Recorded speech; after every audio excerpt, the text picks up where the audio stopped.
Hare Krishna, Dandot Pranam. Hare Krishna and everybody. So today we welcome you all for the first value class of this winter semester. We are all nicely packed up here in Vrindavan, pretty cold, but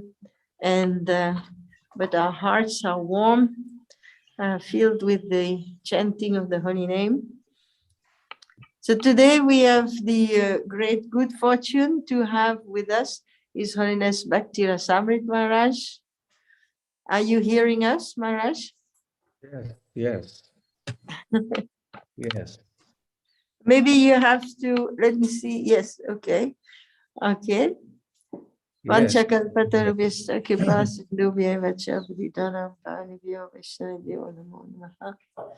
We offer our obeisances to you, Maharaj, and you can recognize the VIHE here, maybe. You haven't been here for a long time. Yes. So yes. it is our good fortune that we have Maharaj with us this time. Maharaj is always preaching and teaching, occupied with duties in Maharashtra and central India, and he also preaches worldwide. So he's a wonderful teacher, actually. So we are very happy to have you today, Maharaj, with us. And you will be speaking, I think, on the topic which is very dear to you, which is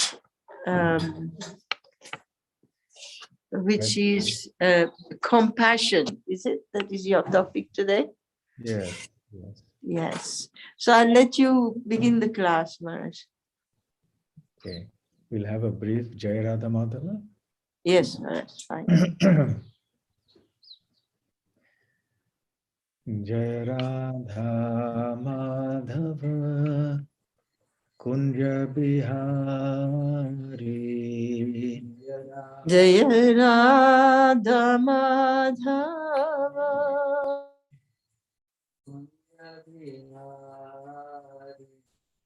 Jaya Radha Madhava Kunja Bihari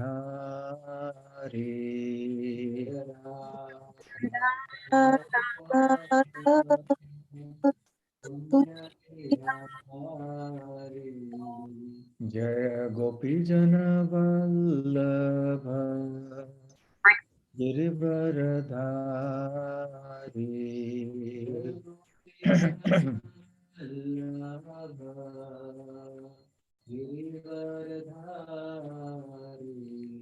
Jaya Gopi Jana Vallabha Girivaradhari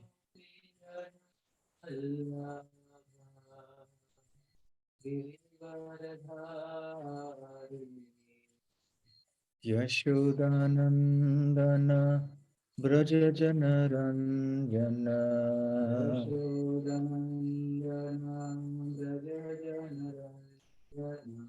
Yashodanandana Braja Janaranjana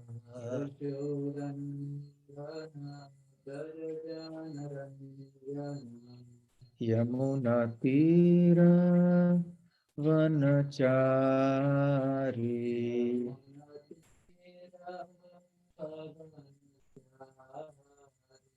Yamuna Tira Vanachari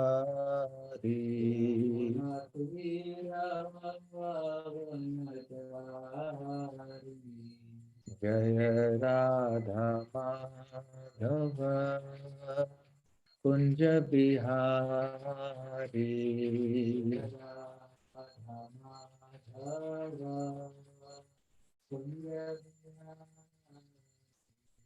Jaya Shri Krishna Chaitanya Prabhu Nityananda Shri Advaita Gadadhar Shivasadi Gaura Bhakta Vrinda Shri Krishna Chaitanya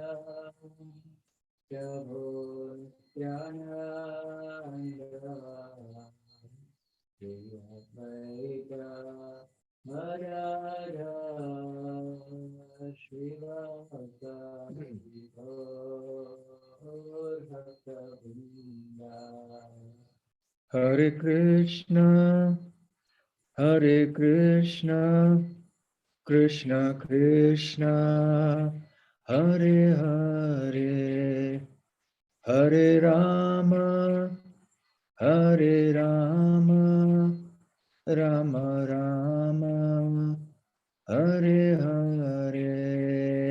Hare Krishna, Hare Krishna, Krishna Krishna, Hare Hare, Hare Rama, Hare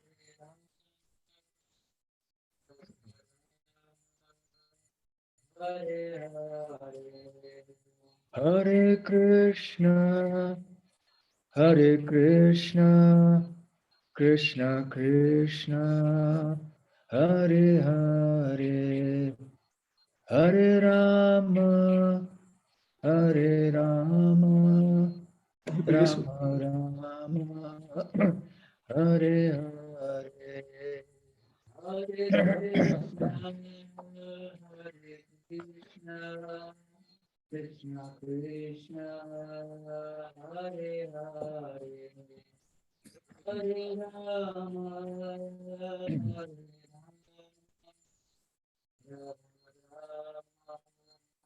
Hare Hare.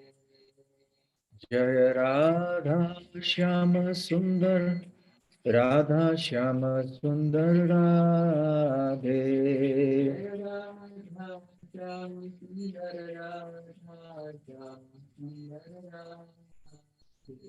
Jaya Krishna Balaram, Jaya Krishna Balaram, Krishna Balaram, Jaya Krishna Balaram.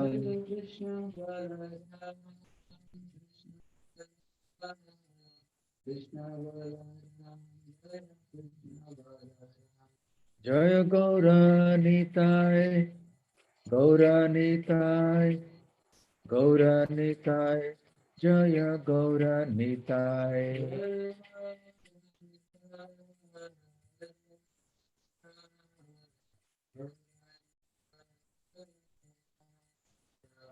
Jaya Jaya Prabhupada, Prabhupada, Prabhupada, Jaya Jaya Prabhupada.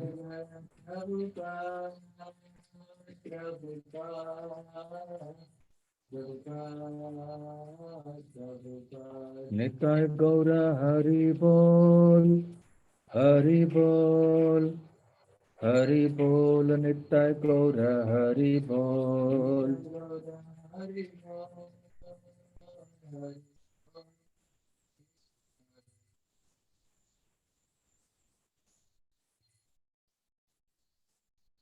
Jayam Vishnupad Paramhansa Parivrajakacarya Ashtottara Sat. His Divine Grace Abhay Charanar Vinda Bhakti Vedanta Swami Srila Prabhupada Ki Jai. Ananta Koti Vaishnava Vrinda Ki Jai. Namacharya Srila Haridas Thakur Ki Jai.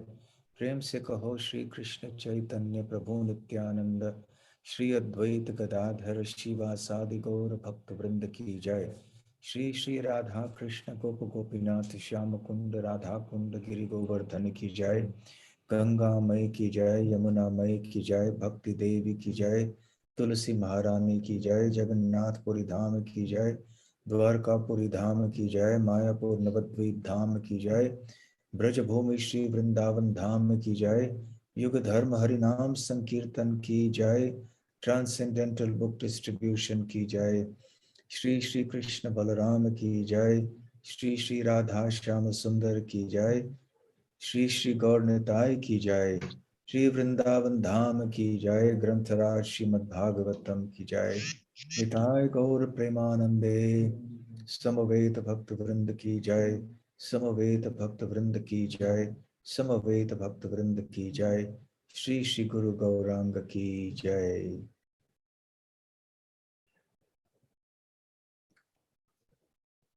Om Namo Bhagavate Vasudevaya. Om Namo Bhagavate Vasudevaya. Om Namo Bhagavate Vasudevaya. Om Namo Bhagavate Vasudevaya. Om Namo Bhagavate Vasudevaya. Narayanam Namaskritya Narayanam Namaskritya. Naram Chaiva Narottamam Chaiva Narottamam. Devim Saraswatim Vyasam Devim Saraswatim Vyasam. Tato Jayamudiraye Jayamudiraye. Nashtaprayeshva Bhadreshu Nashtaprayeshu Bhadreshu. Nityam Bhagavata Sevaya Nityam Bhagavata Sevaya. Bhagavatyuttama Shloke Bhagavati Uttama Shloke. Bhaktir Bhavati Naishtiki. Bhagavati Naishtiki. Reading from the Srimad Bhagavatam, Canto 6, Chapter 10. Battle between the demigods and Vritrasura. Text 9.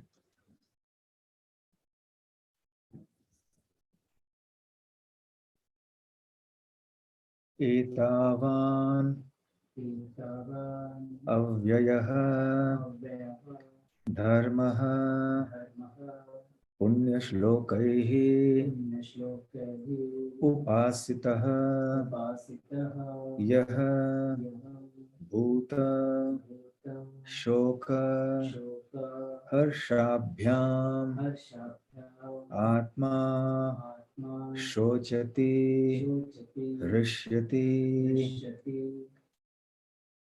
etavan avyayo dharmaha Etavan abhayo dharmaha punyashlokairupasitaha Punyashlokair upasitaha yo bhuta shoka harshabhyam Yo bhuta shoka harshabhyam atma shochati hrishyati Atma shochati rishyati. etavan avyayo dharmaha Etavan abhayo dharmaha punyashlokairupasitaha Punyashlokair upasitaha yo bhuta shoka harshabhyam Yo bhuta shoka harshabhyam atma shochati hrishyati Atma shochati rishyati.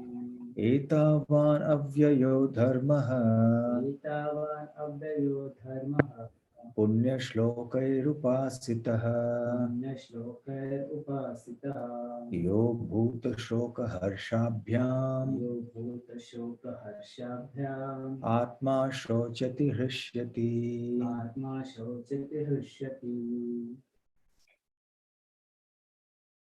Etavan, this much, avyayaha, imperishable, dharmaha, religious principle, punyashlokaihi, by famous persons who are celebrated as pious, upasitaha, recognized, yaha, which, bhuta, of the living beings, shoka, by the distress, harshabhyam, and by the happiness, atma, the mind, shochati, laments, hrishyati, feels happiness.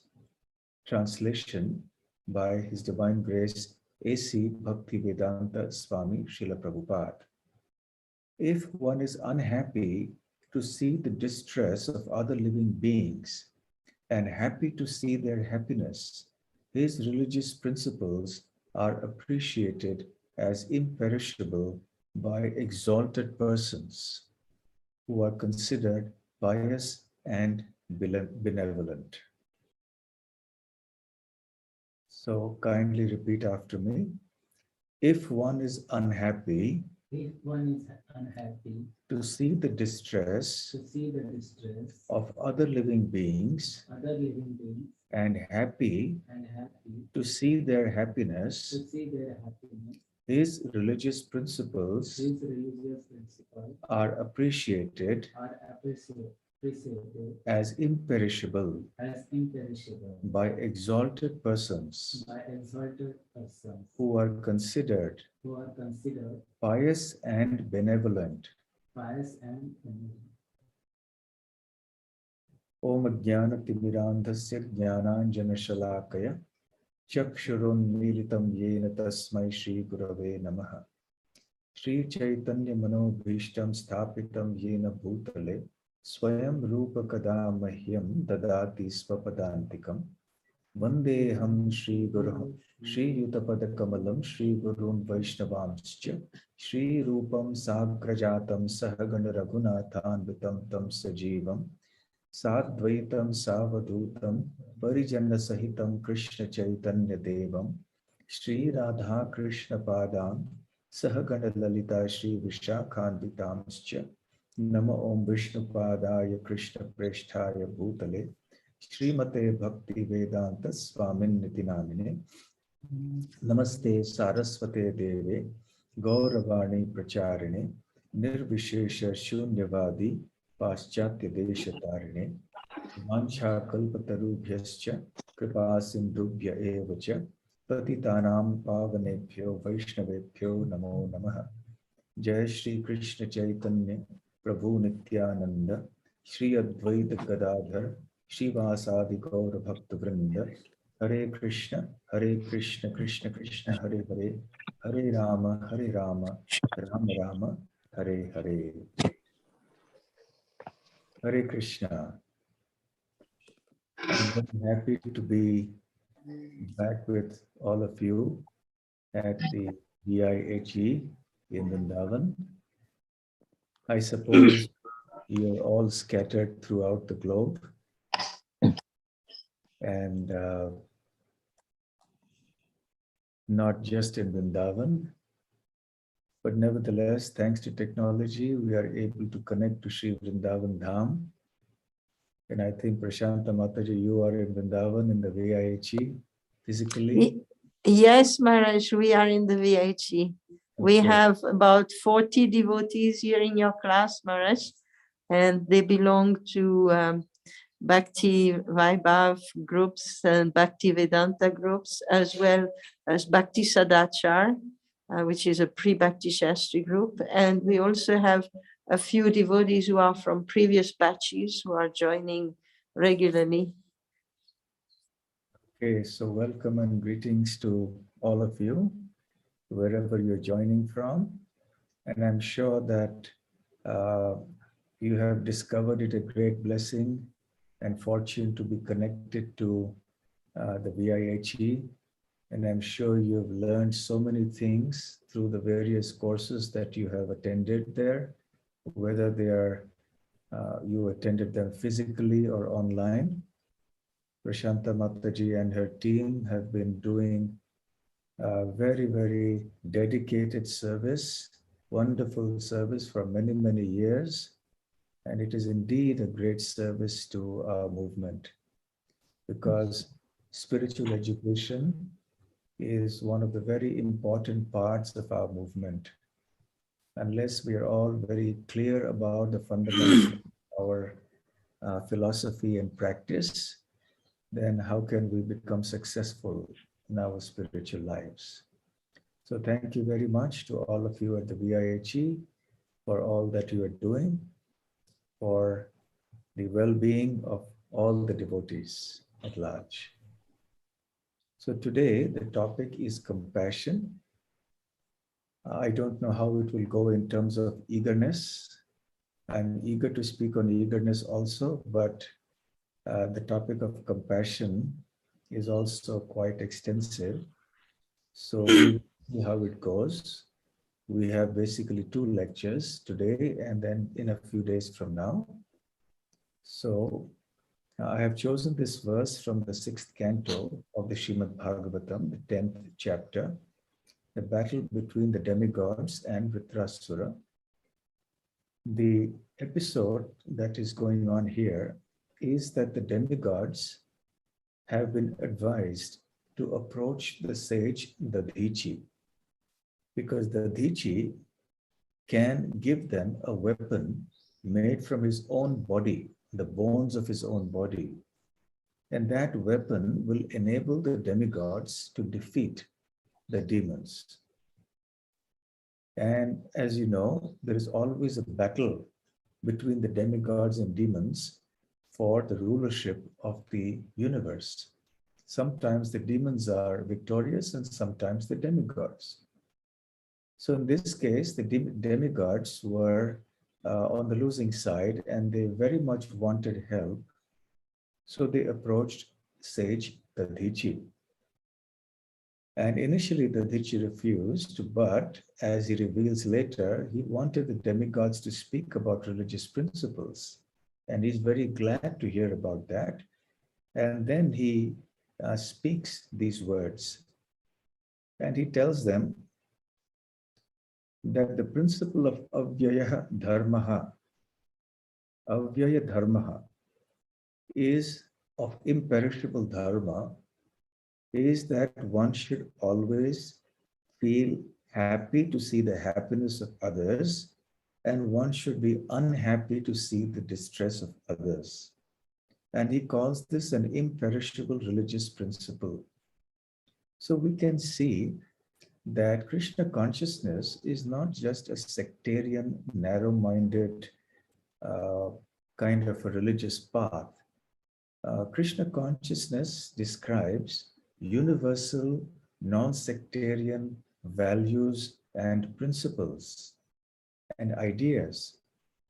For example, here in this verse, can the idea that one should feel distress at the distress of others be considered a narrow-minded idea, a sectarian idea? Or to feel happiness at the happiness of others? Can it be ascribed to any one particular kind of ideology? No. Of course, it is another question. What real happiness is? When we say that we feel the happiness at the happiness of others, the other person may have a very distorted idea of happiness. Someone, for example, may be reveling in intoxication and think that he's feeling happy. So the dharmic principle does not permit one to feel happy at that kind of happiness.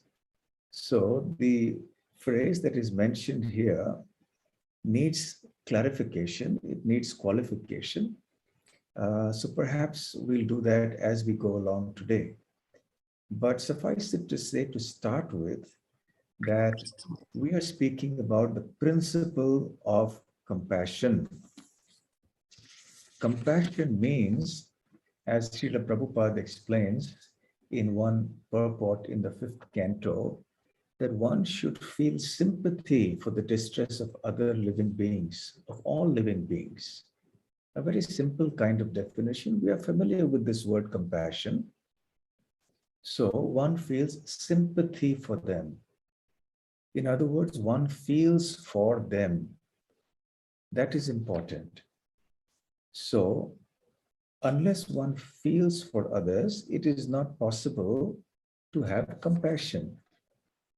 And in the verse just previous to the one that we have read just now, Dadichi says, "O demigods, one who has no compassion for humanity in its suffering and does not sacrifice his impermanent body for the higher causes of religious principles or eternal glory is certainly pitied even by the immovable beings."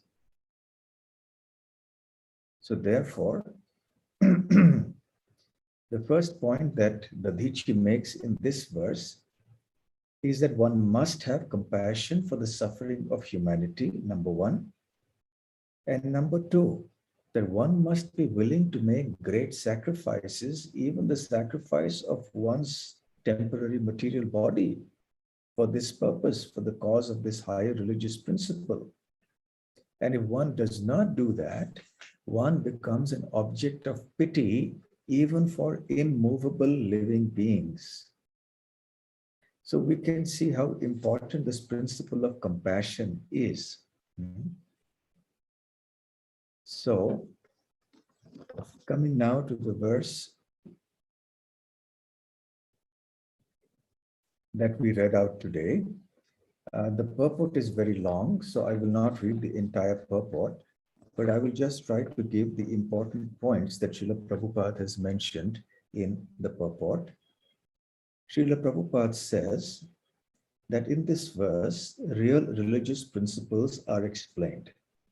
Everyone should be unhappy to see others in distress and happy to see others happy. So simple. Atmavat sarva bhuteshu. One should feel the happiness and distress of others as his own.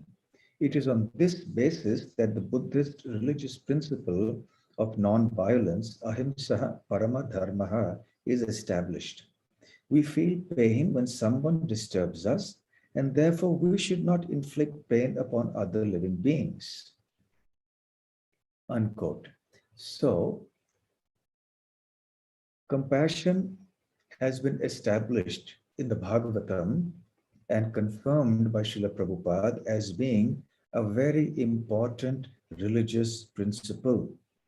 And Srila Prabhupada here invokes the idea of Atmavat Sarva Bhuteshu.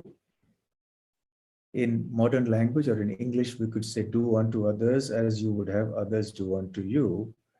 And Prabhupada explains that by saying, just as we feel pain when others disturb us, we should not be the cause of pain for others. And further, Srila Prabhupada elaborates that by avoiding violence to human beings, it doesn't mean one is permitted to commit violence towards animals and other living entities. So Srila Prabhupada says, one cannot continue killing animals and at the same time be a religious man. That is the greatest hypocrisy. And then further down in the purport, Srila Prabhupada says, this verse clearly says that one should be compassionate to all living beings, regardless of whether human, animal, tree, or plant. All living entities are sons of the Supreme Personality of Godhead. And then towards the end of the purport, Srila Prabhupada says, a Vaishnava, therefore, is truly a perfect person because he laments to see others unhappy and feels joy at seeing others happy. A Vaishnava is paradukha dukhi. He is always unhappy to see the conditioned souls in an unhappy state of materialism. Therefore, a Vaishnava is always busy preaching Krishna consciousness throughout the world. So, this is the idea of compassion. It is a natural byproduct or a natural symptom, shall we say, of one who is a cultured person, a one who follows dharmic principles, of true religious principles. What then to speak of a devotee, and even more so of an exalted pure devotee, for whom such dharmic principles become automatically manifest. So if an ordinary dharmic person is supposed to reflect this quality of compassion in his or her conduct, then how much more this will be obligatory on our part as devotees to be compassionate to everybody, to all living entities. And for one who is actually a devotee, a true devotee, compassion will automatically be there. Now, in the 16th chapter of the Bhagavad Gita, Krishna speaks about the divine and the demoniac natures. And interestingly, he mentions that these are qualities that appear at the birth of an individual. Bhavanti sampadam daivim abhijatasya bharata. O scion of Bharata, O Arjuna, these divine qualities, sampadam refers to the qualities, daivim refers to divine or transcendental. So these transcendental qualities are there from birth. Abhijatasya, you have been born with the, are born with, the birth of that individual. And Daya Bhuteshu is one of these 26 qualifications mentioned. So in the very first part of the 16th chapter of the Bhagavad Gita, Krishna outlines 26 divine or transcendental qualities, which Srila Prabhupada explains actually are born out of activities in the mode of goodness. And therefore, Srila Prabhupada also refers to them as transcendental qualities. I will read a certain section of the purport of Srila Prabhupada therein. He says all these 26 qualifications mentioned are transcendental qualities. They should be cultivated according to the different statuses of social and occupational order. The purport is that even though material conditions are miserable, if these qualities are developed by practice, by all classes of men, then gradually it is possible to rise to the highest platform of transcendental realization, unquote. So the first point to be mentioned here is that these qualities or qualifications are transcendental, number one. And number two, that despite the condition of the material world being full of misery, one should strive to develop these qualities by practice. Even if one doesn't have them manifestly, one should actually practice developing them, cultivating them. One of these qualities that is mentioned here is Daya Bhuteshu, mercy or compassion towards all living entities. Now, sometimes devotees ask this question when referring to the transcendental qualities that are inherent in the person of a pure devotee. And they say like qualities like compassion or humility or forgiveness, tolerance. Now, these are not there naturally in me. So we hear in the Srimad Bhagavatam that these qualities will naturally develop when we do Krishna consciousness. So why should we artificially strive to be so? Now, the answer is that it is certainly true that as we become Krishna conscious, progressively these divine qualities will indeed manifest in our person, in our character. However, that takes a little time. It doesn't happen overnight. It happens by steady, lifelong, dedicated, resolute practice. Then these qualities will actually progressively appear in that person. However, in the meantime, are we going to wait for years and years for us to develop these qualities in the automatic course of events with Krishna consciousness? Are we then going to act in a not so humble way or not so compassionate way because we don't naturally feel like being humble or compassionate? So Srila Prabhupada has given the answer in the purport that I just read, which is that these qualities have to be developed by practice. So even if one thinks that one is not born with these qualities as Arjuna was, never mind. One has the good fortune now to come in contact with the Krishna consciousness movement.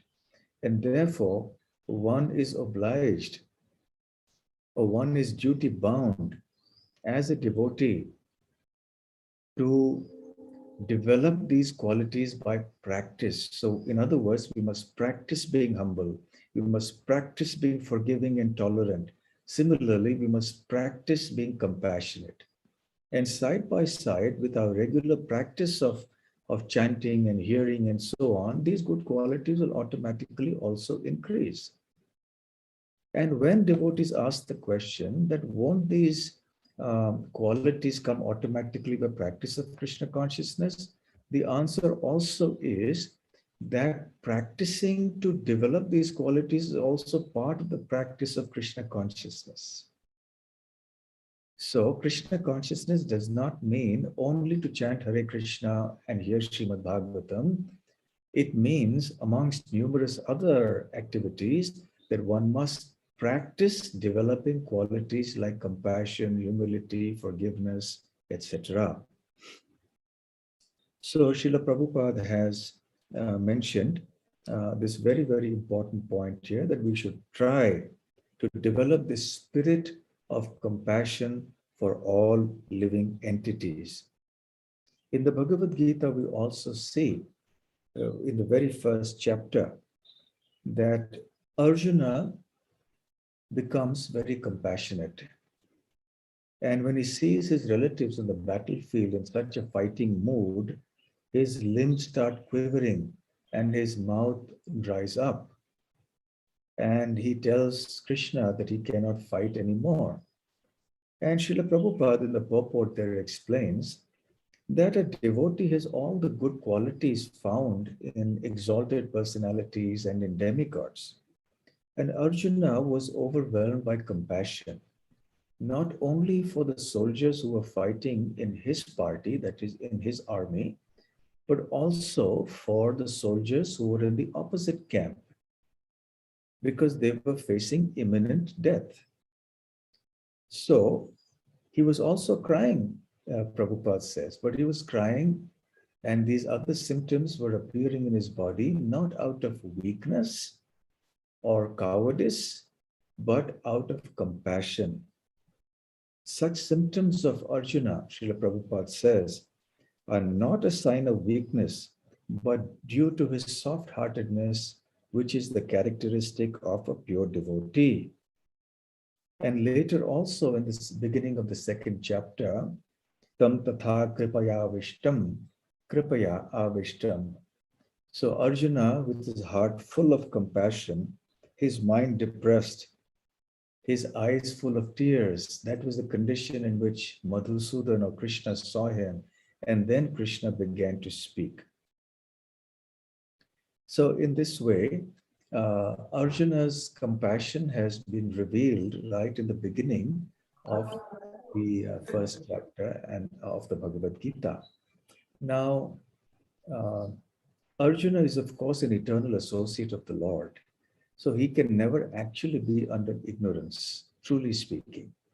But he has been placed in this situation for fulfilling Krishna's purpose of revealing transcendental knowledge to the whole world. So Arjuna has been used as an instrument in this purpose. Now, there are some very interesting things that one can explain when it comes to practicing devotional service in compassion. How should it appear in our day-to-day activities? Of course, we should be compassionate towards to start with. We shouldn't kill animals, we shouldn't eat. That all of us are very well aware of. And Prabhupada says we should be kind and compassionate even to the insects, even to the trees and plants. Be kind even to the mosquitoes. It's natural when you're living in a place where there's so many mosquitoes, we tend to swat them and kill them. But it is better to sleep in a mosquito net and avoid or use some mosquito repellents rather than trying to kill them. And actually, when you look at the mosquitoes in that way, that these are also living entities, and they're acting according to their nature in the mode of ignorance. So one should not feel anger towards them, and one should not feel hatred towards them. One can even try to be kind to the mosquitoes. Of course, in times of diseases like dengue and so on, one has to also protect one's own health, so one has to take the required precautions in this process. But apart from that, when it comes to dealing with human beings, yes, it is not that one must be compassionate only to the devotees. One has to be compassionate to all. And even when one sees suffering on the street, yes, one should feel that suffering. Now, what the root cause of the suffering is and what the actual solution is, that requires Krishna conscious understanding. But nevertheless, the principle that one should be kind and compassionate and feel for them is important. And accordingly, one's behavior should be molded. Now, in the fourth canto of the Srimad Bhagavatam, Narad Muni advises Dhruva. Dhruva Maharaj has embarked on a very ambitious project. He wants to have a kingdom that is even larger than his forefathers, like Brahma. And for that purpose, he goes to the forest to perform austerities and obtain this boon from the Supreme Lord. On the way, he is met by Narad Muni, who has been dispatched by the Supreme Lord himself to preach to Dhruva. And Narad Muni tells him some nice instructions in his attempt to persuade Dhruva to go back home. And one of the things he says is, Gunadhikam mudam lipsed, anukrosham gunadhamad, maitrin samanad anvichain na taper abhibhuyate. Na taper abhibhuyate. If one wants to be not affected by the threefold miseries, tapa means the miseries of this material world. Na abhibhuyate. If one wants to be not affected by them, then one has to conduct oneself in this way. In what way? By dealing with three categories of people in different ways. The first is gunadhikam, one who has better qualities than us, one who is more qualified than us. Then lipsed, one should feel mudam, joy, happiness. One should feel happiness when one meets somebody or sees somebody who is more qualified than oneself. Second, guna dhamad. Adhama means lower. Guna. So one who is lower in qualities than us, in other words, one who is not as qualified as oneself. Anukrosham, one should feel compassion for that person. And third, samana, for one who is equal, one who is our peer in qualification or in qualities, unvichain, one should desire maitrim. Maitri means friendship. A very amenable, kind of a favorable, friendly mood towards such people.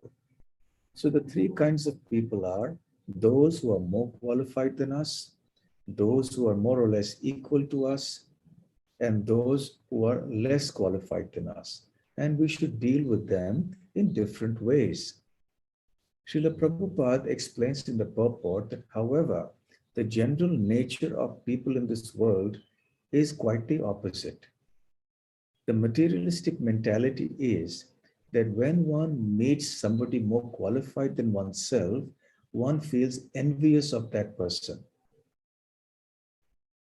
And one thinks, why does this person have more of this than I do? Why is this person more qualified or more successful or more elevated than me? So we start feeling envious.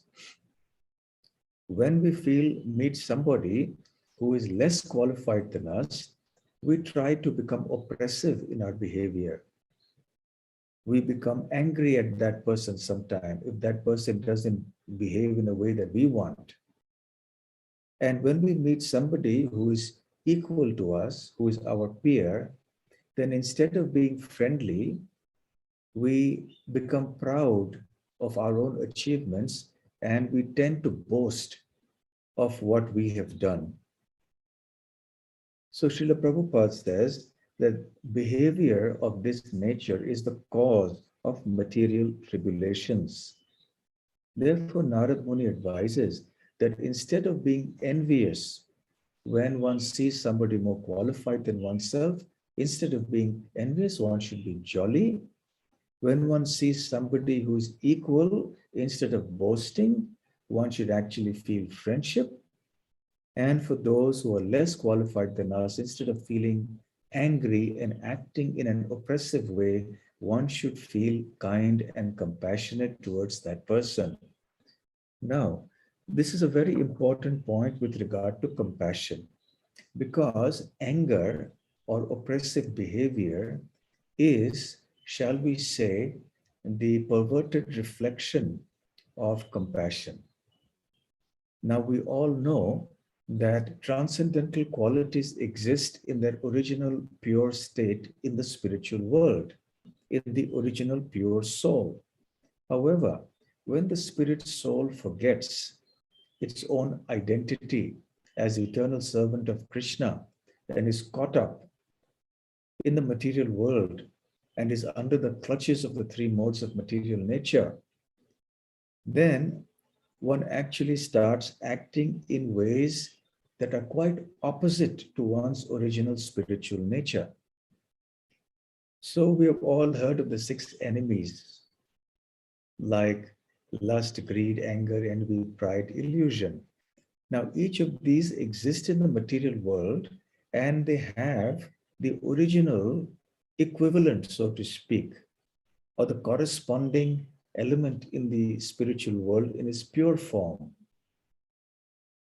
Just like envy exists here, but in the spiritual world, it exists in the form of appreciation. Pride exists here in the material world, but in the spiritual world, it exists in the form of humility. Lust exists here in the material world, but it exists in the form of pure love in the spiritual world.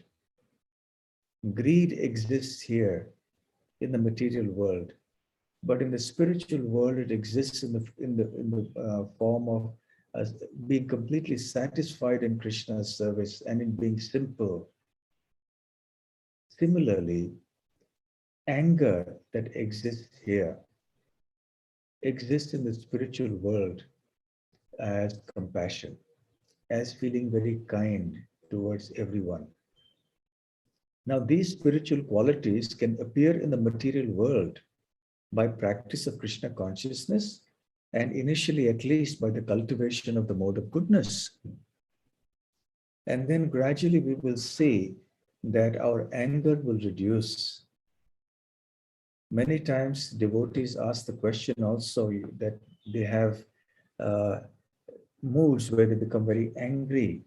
Many people have bouts of anger which sometimes become uncontrollable. Anger management issues in people. So compassion is the antidote to anger. So when we practice the quality of compassion or of trying to be kind to anybody and everybody, then we will be able to overcome the anger. Of course, anger is another topic in itself, and we will not go into detail in that in this topic right now, but suffice it to say that the idea that we must be compassionate has to be cultivated and be there on the top of our mind. Then we will actually succeed in attracting the mercy of Lord Krishna. In the Bhagavad Gita, in the 12th chapter, Bhakti Yoga, Krishna also describes the qualities of a devotee. Advaishta sarva bhutanam maitraha karuna evacha. He begins like that. Advaishta means one who is non-envious. And the second quality is sarva bhutanam maitraha karuna evacha. So sarva bhutanam means towards all living entities. Maitraha karuna indicates who is a kind friend. So Srila Prabhupada translates that as being that a devotee is one who is a kind friend to all living entities. So being kind, being compassionate to all is an inseparable feature of the personality of a pure devotee. And therefore, great devotees are always looking for ways and means to show compassion on everybody. And therefore, they travel everywhere, taking great inconvenience upon themselves, sometimes tolerating physical inconveniences, mental inconveniences, and simply for the sake of sacrificing themselves. Dadhichi Rishi, whose statements we read out in the beginning, was one such sage. He eventually even gave up his very body for the well-being of the demigods, because the demigods were devotees of the Lord. So therefore, Dadichi said, all right, my life has become perfect now, because at least I am being useful to somebody. At least I have used my body for the well-being of all of you demigods who are so exalted because you're devotees of Lord Krishna. So I think what I will do is I will leave some time for questions now. And next time, I will actually talk about what true compassion is and what misplaced compassion is, because that is a very important distinction that we need to know as devotees. Otherwise, we may end up getting entangled in the material world in the name of being compassionate to others. So today I just wanted to establish the principle of compassion, what it means and how it is an integral part of our mentality as devotees and how we should cultivate this. Next time, I will try to speak about what true compassion is and what misplaced compassion is. And also I will try to speak a little bit about how this compassion is exhibited in the personality of great devotees. So I think we'll stop here in order to give some time for discussion. Thank you. Hare Krishna. Could I Yes, ask a question, Maharaj? Rasala Prabhu, yes. Hare Krishna. Much, thank you for your enlightening session. I would like to bring the same point into discussion which you just mentioned regarding by practicing Krishna consciousness, all the good qualities manifest in our heart and consciousness. Yes. I mean, there are two thoughts about this, Maharaj. One thing is when we practice Krishna consciousness, generally hearing and chanting, there's a purification in the heart. And by the mercy of Krishna, the qualities come and descend into your heart and your consciousness. So there's no separate endeavor is required. Maharaj, could you please extend to this point and explain this again, Maharaj? Because people or devotees only think if we just practice Krishna consciousness, automatically all the good qualities will come because of the purification of our practices. Yes, automatically all devotional qualities will come by what? By practicing devotional service. And as Srila Prabhupada explains, that one of the elements of that practice of devotional service is to try to cultivate these qualities by practice. So, in as much as all these good qualities will come by chanting and hearing, yes, but the process of devotional service also involves consciously practicing the development of and the cultivation of these qualities. Okay? So Prabhupada was very clear in the purport to the first verse of the 16th chapter of the Bhagavad Gita. Okay? So we must consciously practice. For example, now, if it's, we see somebody who's a new devotee, okay, and the new devotee commits a mistake. So we wouldn't get angry with the senior devotee because we say, well, as the senior, I can't get angry with that person like this. But because it's a new person, we feel I can take the liberty of becoming angry or acting in a way that may not be good for that devotee. So here is an opportunity for us now to practice compassion and be kind upon that person rather than acting in an oppressive way, or instead of getting angry with that person, try to be kind. So it's an opportunity to practice that. So Krishna will present us innumerable opportunities in our day-to-day life to practice the cultivation of all the transcendental qualities. So we shouldn't just rest easy thinking, anyway, I'll just chant Hare Krishna and all these qualities will come. So when the practical situations appear in day-to-day life, then I can just say, no, I'll wait till the chanting of Hare Krishna brings out the quality of compassion in me. No, both have to go simultaneously. All right? Okay. Yes, Ambika Devidasi. Yes, please ask your question. Thank you very much, Maharaj, for this wonderful class. I wanted to ask that when we practice this compassion and humility towards others, then like it's very common that it doesn't manifest outside in the world. And we are easily maybe taken advantage or put down, drawn down. So how can we protect ourselves from that situation? Being compassionate to others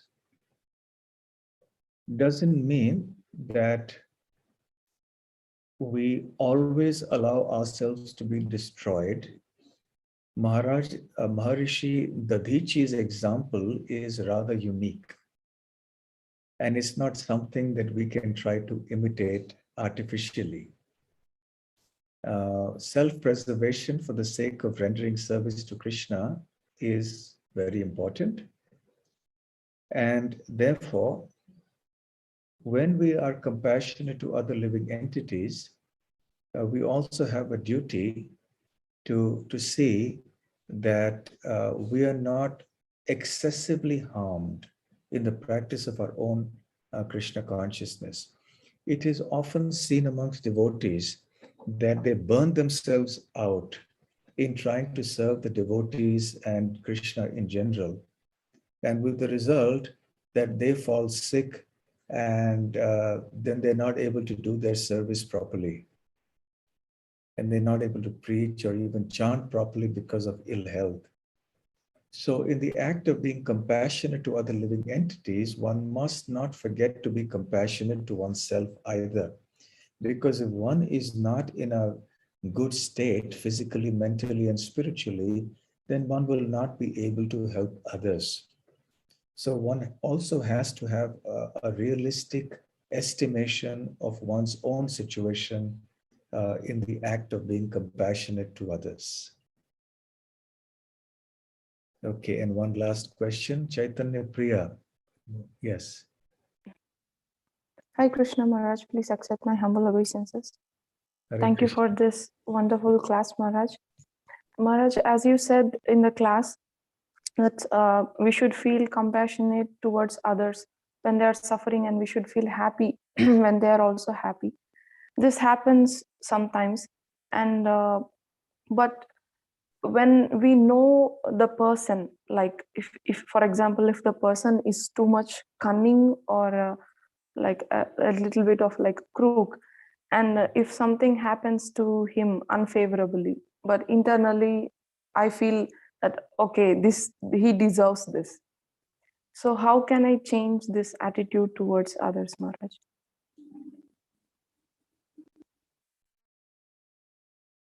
Compassion is not compatible with envy, whilst a person who has been acting in an inappropriate way, let's say by being cruel to others or something like that, and if something happens to that person that causes pain to him or her, intellectually we may appreciate or we may recognize that this is the result of his or her own doings, and that this is necessary for that person's purification and proper understanding so that that person can progress in Krishna consciousness. At the same time, one should not feel happy about it. One should not feel happy that the person is suffering, even though one intellectually appreciates that perhaps that was what was required for that person. But one feels that it need not have come to this. The person need not have gone through this suffering it is an unfortunate reality of material existence that until such things happen, we don't learn a lesson. But that doesn't mean that we should be happy. We just recognize that, yes, okay, this has happened, but still we should reach out to that person. And that is what compassion means. We should not let the fact that this person had behaved badly in the past come in the way of us reaching out to that person, when that person may be genuinely in need of such an outreach at that point. Okay, so I think it is past 8:30, and that is that we have covered our time. So thank you all very much. And I think I'm seeing you on which day? Friday, perhaps. Yes, Friday. So, all right. Thank you all very much. Srila Prabhupada ki jai. Bol Premanande. Hari Hari Bol. Hare Krishna.